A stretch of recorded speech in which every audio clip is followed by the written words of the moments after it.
We all know the rules of computer physics. RGB makes frames go up, render times go down, and productivity, well, more productive. Some computers don't need any help, and some could use an extra LED or two. Even though the science is totally made up, the ability of these keyboards to enhance your workflow is not. Today we're looking at the Logitech MX Keys, the Corsair Galleon 100 SD, and the Razer Pro Type Ergo.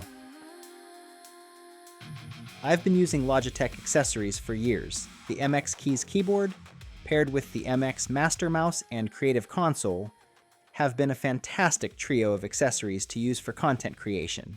But lately, the more time I spend at the desk, the more my wrists are starting to stage a protest. I even bought the official palm rest to try and save the relationship. And while it's sleek and well made, it was, honestly, a bit underwhelming. That disappointment is exactly what sent me down the rabbit hole to find a better way to work. So, I decided to search and see if the grass was greener and more colorful on the other side.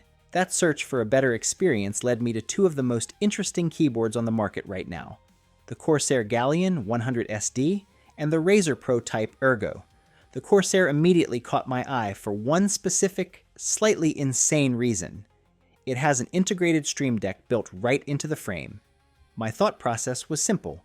If I have a fully programmable screen right on my keys, could this actually replace my Creative Console and declutter my workspace once and for all? All three of these keyboards are incredibly comfortable to type on. The MX Keys has a classy premium vibe. One of my favorite touches is the smart backlighting. It's a clean, solid white light that actually senses when your hands are approaching and fades in as your hands approach the soft touch keys. It feels futuristic and stays out of the way when you don't need it. However, there is a caveat when it comes to ergonomics. The typing angle is fixed, as there are no adjustable feet here. It's about a 6-degree angle, which, for a lot of people, is the sweet spot. But if you like your keyboard flatter or more aggressive, you're stuck with what's in the box.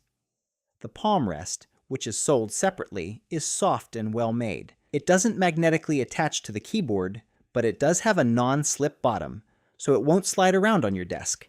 In my opinion, it doesn't significantly change the comfort level of the overall experience, so if you're looking for a cloud-like pillow for your wrists, this probably isn't it.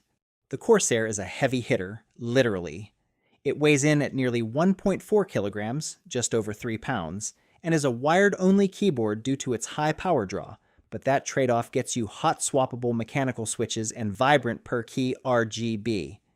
For ergonomics, you have 3 selectable typing angles: 0 degrees flat, 4.5 degrees, and 8 degrees using the dual-stage feet.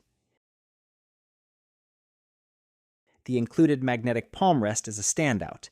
It's very plush, soft to the touch, with materials that feel very premium and durable, and is angled for support. A really cool feature is that it magnetically snaps right to the frame for a seamless setup. The Razer Pro Type Ergo is the most unusual of the bunch, doing quite a few uncommon things.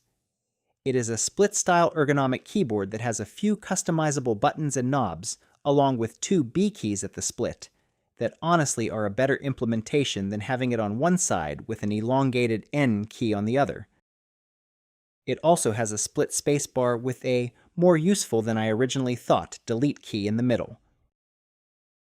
The plush wrist rest here is very comfortable and has a nice 10-degree slope, but even though it looks like it is removable, it is not, making for a not very portable keyboard.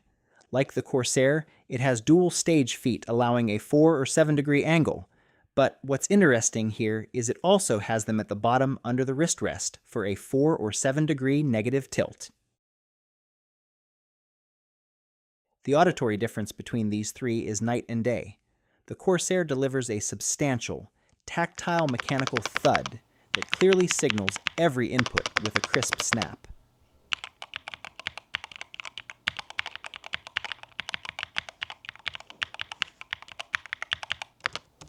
The Razer offers a more refined, dampened click, retaining that mechanical satisfaction while rounding off the sharp edges for a quieter office feel.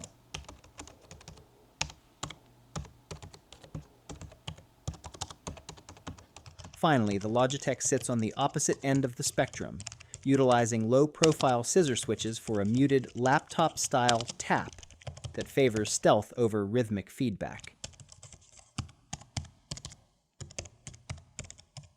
While software isn't strictly required to get these three running, it is essential if you want to unlock their full potential.